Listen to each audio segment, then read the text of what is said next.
ಎಲ್ಲ ನಮ್ಮ ಸೌಜನ್ಯ ಪರ ಹೋರಾಟಕ್ಕೆ ನಮಸ್ತೆ. ನಾನಿವಾಗ ಮಹೇಶನ್ನ ಮನೆಗೆ ಹೋಗೋ ದಾರಿಯಲ್ಲಿದ್ದೀನಿ. ಇಲ್ಲೇ ಕೆಳಗೆ ಮಹೇಶನ್ನ ಅಣ್ಣನ ಮನೆ.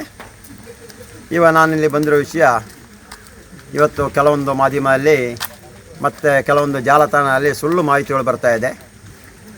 ಜಯಂತ್ ಬಂಧನ ಆಗಿದೆ, ಗಿರೀಶನ್ನ ಬಂಧನ ಆಗಿದೆ, ಇಲ್ಲ ಮಹೇಶನ್ನವರ ಬಂಧನ ಆಗಿದೆ, ಸರ್ಚ್ ವಾರಂಟ್ ಆಗಿದೆ, ಇವನ್ನು ಬಂಧನ ಮಾಡ್ತಾರೆ.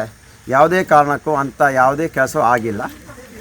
ಅಂದರೆ ಏನು ಈ ಭೀಮಾ ಮಹೇಶನ್ನ ಮನೆಯಲ್ಲೇ ಇದ್ದರು ಅಂದರೆ SIT ಅವರು ಹಾಗೂ ನ್ಯಾಯಾಲಯ ಅವನ ರಕ್ಷಣೆಗೋಸ್ಕರ ಕೇಳಿದ ಜಾಗಕ್ಕೆ ಮಹೇಶನ್ನ ಮನೆ ಸಾಕಂತೇಳಿ ಅಲ್ಲಿ ಕೊಟ್ಟಿರೋದು.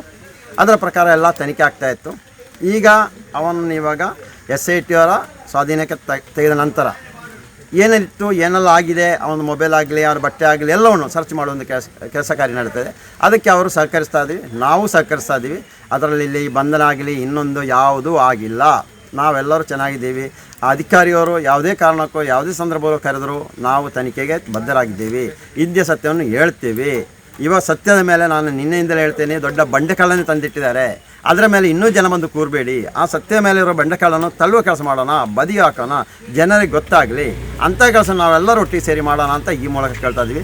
ಯಾರಿಗೂ ಏನೂ ತೊಂದರೆ ಇಲ್ಲ, ಎಲ್ಲರೂ ನಾವು ಚೆನ್ನಾಗಿದ್ದೀವಿ, ನಾವು ಸತ್ಯದಾರಿಯಲ್ಲಿದ್ದೀವಿ. ಅದಕ್ಕೆ ಧೈರ್ಯವಾಗಿ ಇಲ್ಲಿ ಬಂದು ಇದನ್ನು ಮಾತಾಡಿಸ್ತಾ ಹೋಗ್ತಾ ಇದ್ದೀನಿ. ಮುಂದೆ ನಾಳೆ ಬೆಳವಣಿಗೆ ಏನಿದ್ರು ನಾವು ಮುಂದೆ ನಿಮಗೆ ತಿಳಿಸ್ಕೊಡ್ತೀವಿ.